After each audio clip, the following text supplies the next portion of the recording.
Bonjour chers amis, heureux de partager avec vous cet autre instant culturel en passant en revue un ouvrage très intéressant de son auteur, le célèbre Edgar Morin, philosophe et sociologue français du XXe siècle.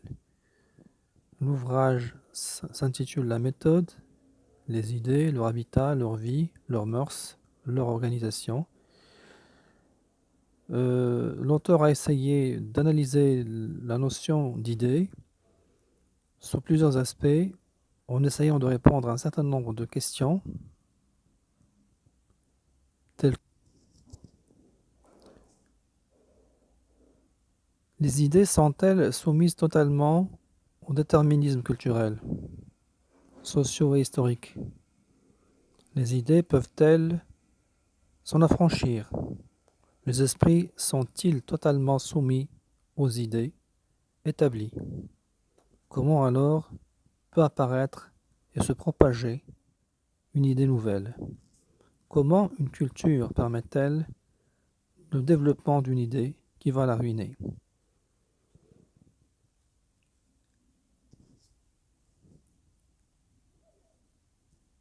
Après une longue analyse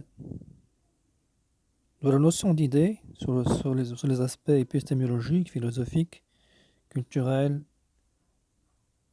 et linguistiques, l'auteur est arrivé à la conclusion suivante, que l'esprit humain doit se méfier de ces produits idéels, de ces idées autrement dit, qui en même temps lui sont véritablement nécessaires. Il ne peut totalement les instrumentaliser, et ne doit non plus se laisser instrumentaliser par ces idées. Nous avons besoin de contrôler de manière permanente nos idées pour éviter ce qu'on appelle l'idéalisme et aussi le rationalisme. Nous avons besoin de négocier et de contrôler mutuellement nos esprits et nos idées. Nous avons besoin d'un double pilotage avec la noosphère. La noosphère s'entend l'ensemble des acteurs et des intervenants dans la sphère culturelle et cognitive dans une société donnée. Nous avons besoin d'échanges et de communication entre les deux chambres de nos esprits et les différentes régions de notre esprit. Il nous faut prendre conscience du ça et du on qui parlent à travers le jeu et sans cesse être en alerte pour tenter de détecter le mensonge pour soi-même et à soi-même.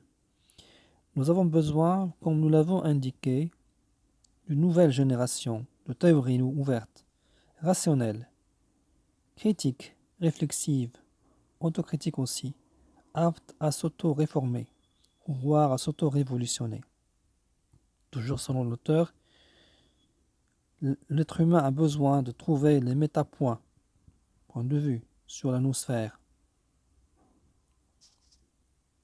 qui ne peuvent advenir. Je rappelle que la noosphère, ce sont l'ensemble des acteurs, des intervenants dans la sphère culturelle, cognitive, scientifique, éducative dans une société donnée. Donc, les métapoints de vue sur la noosphère qui ne peuvent advenir qu'avec l'aide des idées complexes, en coopération avec nos esprits eux-mêmes, cherchant les métapoints de vue pour s'auto-observer et se concevoir. C'est là la tâche de l'épistémologie complexe. Donc pour l'auteur, composer des idées dans une société est une tâche complexe, mais il faut l'aborder et l'aborder de manière rationnelle, sans trop verser dans le rationalisme, et de manière spirituelle, sans trop verser dans le spiritualisme.